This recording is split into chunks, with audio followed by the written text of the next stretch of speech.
Hello and welcome back to Chatting in English. I'm Sarah, and I want to begin today with a feeling.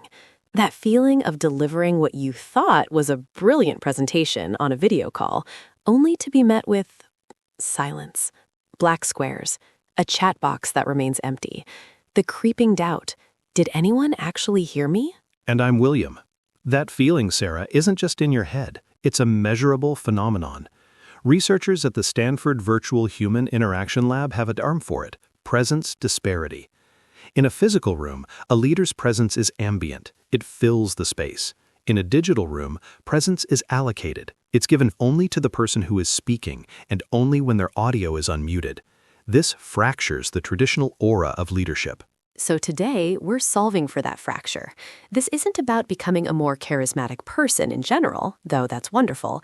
This is about engineering and projecting digital charisma, the specific, learnable skill set that allows you to build authority, inspire action, and command respectful attention when your team, your clients, or your audience is scattered across cities, time zones, and Wi-Fi connections. We're moving beyond the basics of look at the camera. We're diving into the neuroscience of distributed attention, the behavioral scripts for asynchronous leadership, and the technical production values that subconsciously communicate competence.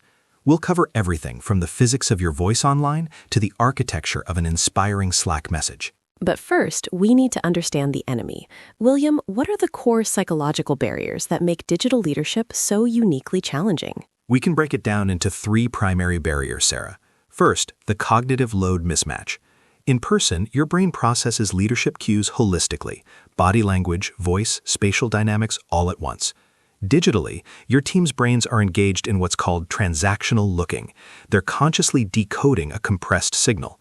This extra cognitive work drains the mental bandwidth usually reserved for feeling inspired or connected. Second barrier, the attenuation of nonverbal leakage. This sounds technical, but it's crucial. In person, much of trust and empathy is built through subconscious, leaked signals, a subtle mirroring of posture, a shared microexpression after a joke. These signals are often lost in digital compression or off camera. What remains are the deliberate verbal messages, which can feel more transactional and less human. And third, perhaps most importantly, the collapse of proxemic authority.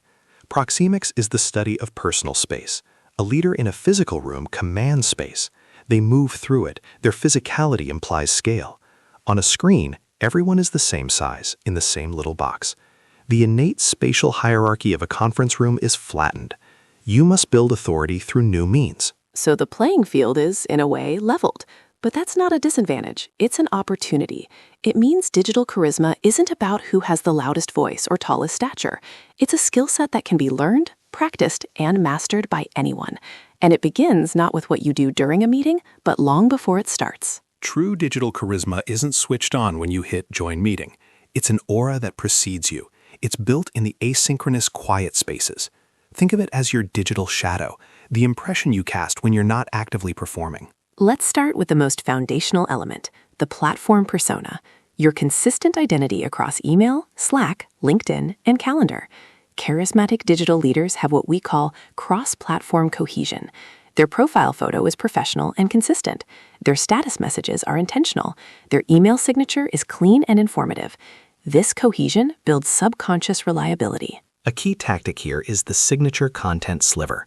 In your email signature, below your title, include a rotating value-adding line. Currently reading, book title, or recently inspired by, podcast or article. This tiny detail is a charisma drip feed. It makes you seem curious, engaged, and gives others a low-stakes conversation starter. Now let's talk about the most powerful pre-meeting tool, the calendar invite as a leadership document. Most invites are barren, weekly sync. A charismatic leader's invite sets the stage. It includes a clear, outcome-oriented title, Q3 planning, objective, finalized launch priorities, a concise agenda in the description, bulleted with time allocations, pre-work when applicable, please review the one-pager linked and come with one key concern, a link to a collaborative document. The agenda lives in a shared doc where people can add notes pre-meeting. This does three things. First, it frames you as an architect, not just a participant. Second, it respects cognitive load by providing clarity in advance. Third, it begins the meeting before the meeting. People arrive mentally prepared, which makes your job of leading them far easier. Next foundation, the principle of predictable rhythm. In the ambiguity of remote work, predictability is a form of psychological safety, which is a bedrock of charismatic leadership. This means starting meetings exactly on time, every time. It means sending weekly updates on the same day. It means your response time to messages falls within a predictable window. This reliability frees your team's brains from anxiety about you, so they can focus on the work. And we cannot overstate the charisma multiplier of technical flawlessness. Your audio must be pristine. Your video must be stable and well lit. Your screen shares must be seamless. In a digital context, technical glitches aren't just annoyances, they are charisma leaks. They undermine the perception of competence and control. Invest in a good microphone, Ethernet connection, and lighting as non-negotiable tools of your trade. With this foundation laid, this aura of reliability, preparation, and competence, you now walk into the digital room. But how you enter and occupy that room is where the active performance of charisma begins. The moment you join, the performance begins. But performance here doesn't mean inauthentic. It means heightened intentionality. Every signal must be deliberately crafted to overcome the medium's limitations. We start with the vocal instrument. On a pixelated video call, your voice carries up to 70% of your emotional and authoritative weight. The charismatic digital voice has 3 attributes: pacing, pitch, and pause. Pacing, you must speak 10 to 15% slower than feels natural. Network lag and cognitive processing demand this. It also conveys calm control. Pitch, use a slightly lower pitch register than normal. Research from the Journal of Voice confirms lower pitches are associated with higher perceptions of authority and trustworthiness in audio-only or low-visibility contexts. Pause, this is your most powerful tool. A 2 to 3 second pause after a key point allows it to land, creates dramatic tension, and gives space for others to process. It fights the urge to fill silence, which reads as nervousness. Visual command is next. We've discussed framing and lighting. Now let's talk stillness as power. The charismatic leader on camera is remarkably still. No fidgeting, no shifting, no exaggerated gestures that go out of frame. This stillness focuses all attention on your face and words. It projects mental and emotional control. Then there's lens lock. True digital eye contact isn't looking at faces on your screen. It's speaking to the camera lens. This creates the direct, intimate feeling of being addressed. Practice this. When making your most important point, look directly into the lens. It's unnervingly powerful. Now for the behavioral protocols, the ritualized opening. Don't just dive into the agenda. Use the first 2 minutes for a presence round. Let's start by having everyone share one word for how you're arriving today. Or, before we start, I want to acknowledge the great work from Team A on the deliverable yesterday. This ritual pulls people out of their multitasking mindset and into the shared room you're leading. Strategic naming. Use people's names deliberately and frequently. That's an excellent point, Priya. What do you think, Mark? This counteracts the anonymity of boxes. It's a verbal spotlight, making each person feel seen by the leader. The art of the digital interruption. In person, you can use a raised hand or a shift in posture to take the floor. Digitally, you need a clear, respectful protocol. Establish it. Team, if you have a point, please use the raise hand function or simply unmute and say, jumping in. As the leader, you are the moderator of this flow. Acknowledging the raised hand publicly, I see David's hand, David, go ahead, reinforces your control of the room. And third, perhaps most critically, managing the void. The silence of muted participants is where leadership anxiety breeds. Reframe it. That silence is attentive listening.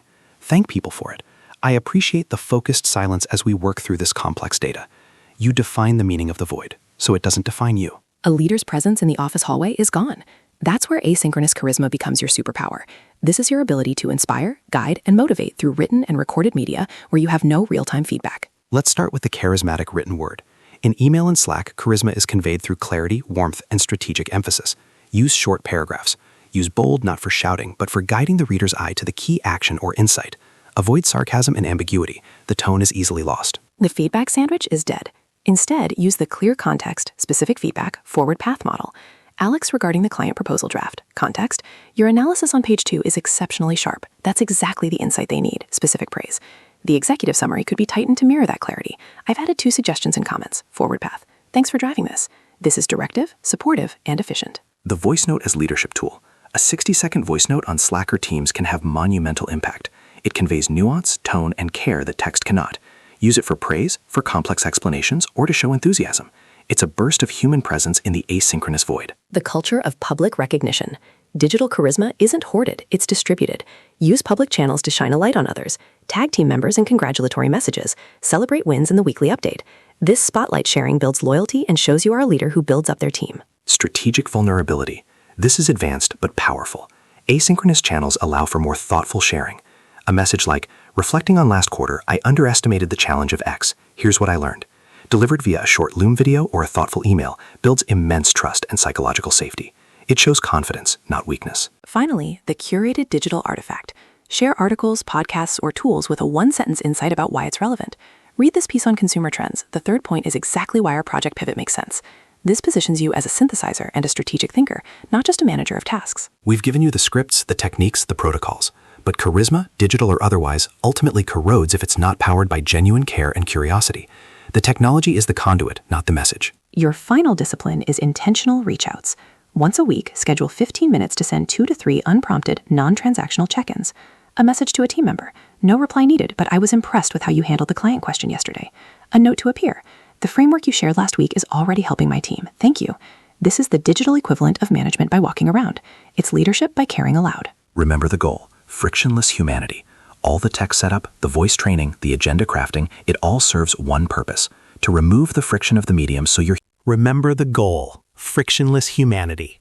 All the tech setup, the vocal training, the agenda crafting, it all serves one purpose, to remove the friction of the medium so your humanity, your insight, and your leadership can connect directly with another person's brain and heart. Digital charisma isn't about being the most dominant tile on the screen. It's about being the most trusted signal in the noise. It's about creating a space where people feel clearer, calmer, and more capable because you are leading the call. Start with one element. Master your vocal pause. Revolutionize your calendar invites. Send one asynchronous voice note of praise. Build this new presence brick by brick.